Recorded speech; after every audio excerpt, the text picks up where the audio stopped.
Hey y'all, welcome to my channel. I'm Shay, your local numerologist. Make sure you like, subscribe, share, subscribe to my other channels, Answers by Queen Spirit and Queen Spirit 1126. Alright, so today we are picking out a 3-digit number. Hopefully a new one, but y'all already know. If it's an old one, we'll redo it. I don't care. So whoa. Hold on now. Oh shit. So yeah. We're going to have the 8 because 8 came out first. I was going to pick both of them. So we got 981. 981. So you should know however many times you add 9 together, it's still going to be a fucking 9, okay? So we're coming up on the end of a cycle for sure. And see, Spirit wants you to realize the karma in this situation so that you can move on. Because if you guys see, both of these blue cards do equal 10. So Spirit wants you to move into the next cycle and they want to push you forward. However, there is some karma that is being played out right now that Spirit doesn't want you to forget about. All right, so here's the thing with karma, right? We have karma has to play out. There's nothing that you can do to speed it along. You can make it less invasive by creating good karma around you. But if you have karma to make up for from past lives or this life that you're currently in, you will 100% have to pay that karma back. There's no way around it. You know what I'm saying? It's like if you haven't paid your electric bill in months, it's not just going to get paid, right? It's just going to build up. Maybe it'll go on your credit. You'll pay for it at a later date or something like that. But at the end of the day, it's going to affect you. So let's see what's going on here. Oh, this trinket is for 9. That one popped up. I do not know why, but I'm getting heavy Sagittarius energy. Now, Sag is the 9th house. And then we have this fire energy here, but my mind's like, Sag, why? Higher mind, integration. Okay, so this is something about your belief system. Something about putting some kind of fire under your belief system, reiterating that. Oh, I love that feather. I think that's my favorite feather. And this one is a leaf. Okay, so one and a leaf kind of go together. They're about doing like taking over for yourself, doing the things that you have to do for yourself, moving forward. It's the initiation, right? But we have this 8 here, which is in reverse. But we also have a feather, which I usually associate feather with the number 0. It's definitely this karmic push. So we have, it could be a karmic push, shift, or block. That's what the feather is all about. That's what the number 0 is all about. So what I'm getting is a shifting energy, and I'm also getting a blocked energy, right? Because what I feel mostly is that this 8 is trapped between the knowledge and then using the knowledge that you have to move forward. So the number I'm most interested in right now is 8. So let's go ahead and get into that. Let's see what's going on with this 8. Spirit, can you clarify this 8? Can you clarify this 8 for those seeing 981? Boo. Alright, so that fire went out. So I'm inclined to think something about a fire going out, somebody being demotivated. Okay, so we have the Queen of Wands. Okay, so Spirit's like you sat around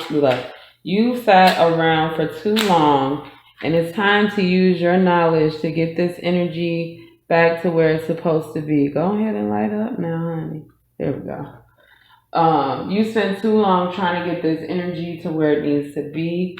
It's almost like you're not using your knowledge to move on, but it's more like a willpower, magic. I really want this to happen. I really have to go forward in this. If this doesn't work, it's like keep pushing and pushing and pushing the envelope, and Spirit wants you to move on from that.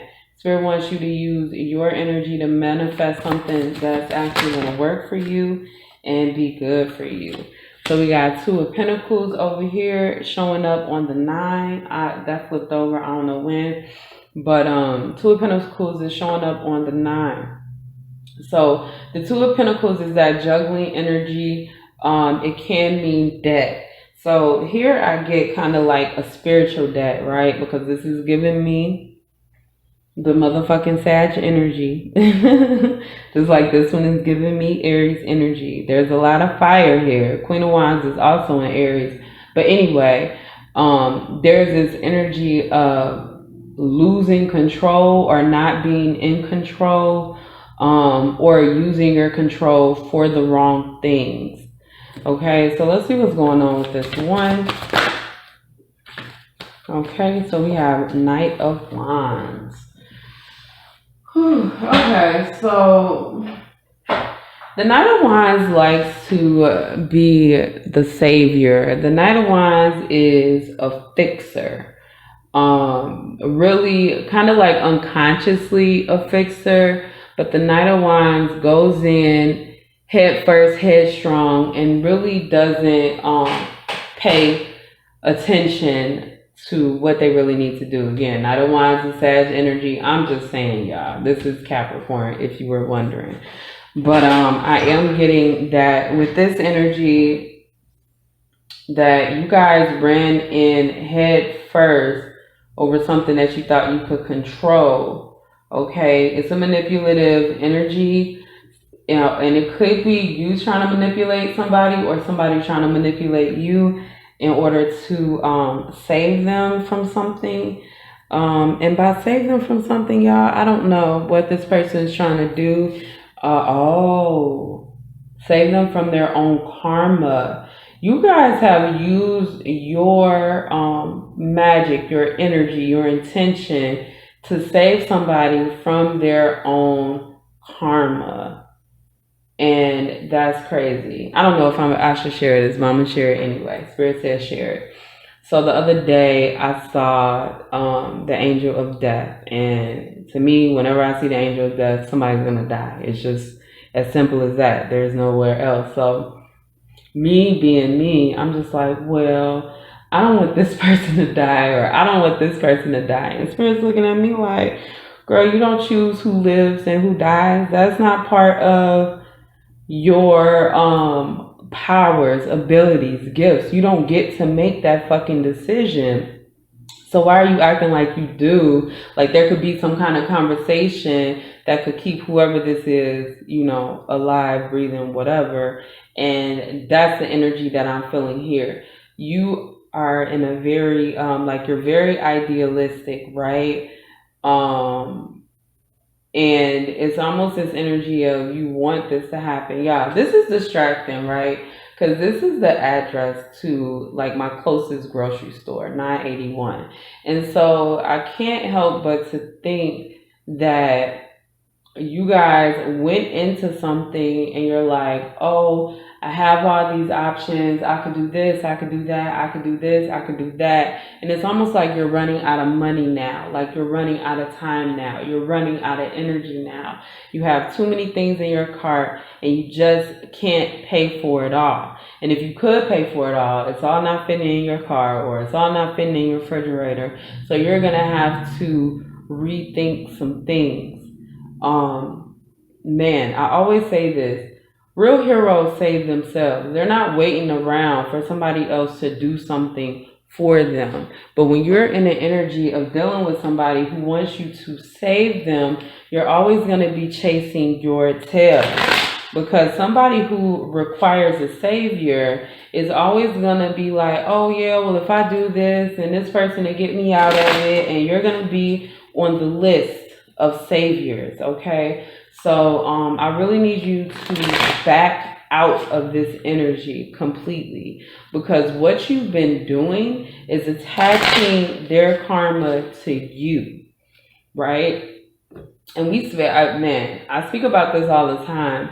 You could be with somebody and you could feel like, oh, this person treats me horribly, but you know, it wasn't me. And you're not getting any good karma from being with somebody or hanging around somebody that treats you like shit. You're building up negative karma with them. Not only that, if you are in a relationship, married to somebody, coexisting with somebody that you know is taking advantage of somebody or treating somebody else wrong, you are absolutely tying your karma into theirs, okay? You just can't do it. It's just not okay. And it's something that you really, really have to pay attention to, and you have to think about your karma all the time. It's just something that you can't just ignore. All right, so I'm gonna get you a message from your angel guides here. Harmony and resolution. Let's get one more.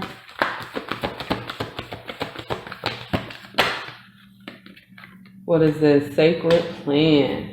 Okay, so Spirit's like, you can let this go, and this person is going to come to a resolution all on their own. They don't need you. And as long as you have it in your mind that somebody needs you, you'll always be on the opposite end and not really benefiting from it because you're not putting yourself first. Of course, our kids need us, right, to pay for things and shit like that. But outside of that, and you know, if you have grown kids, this is them included, you are not their backbone. They have to learn how to stand up on their own and for themselves. Final message, Spirit.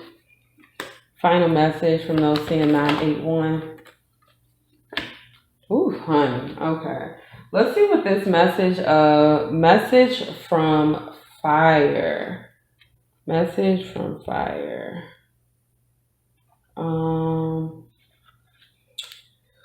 Do not lose hope if your energy seems to disappear. Go back to the path that was apparently lost. Find strength in your relatives or beloved. Listen to their advice. Do not pay much attention. Oh, and pay much attention to their suggestions. Okay, do not allow ashes to remain after all your work. Recover lost love, reinforce your defenses, enliven your optimism. Right. So even with the dwarves and gnomes, this calls for calling on somebody who is more professional and more knowing than you. And this has to do with foundational qualities, right? Because even here, Two of Pentacles, we got debt. So I feel like somebody has overstressed you, and this is a very much so in a monetary way. And so what you need to do is remove yourself from the situation. Look at this Nine of Water, y'all. This is like, take what you have and just move on. Do not continue to invest in something that is harming you or hurtful to you. Okay, that's all I have for you guys seeing 981. Make sure you like, subscribe, and share, and I will see you next time.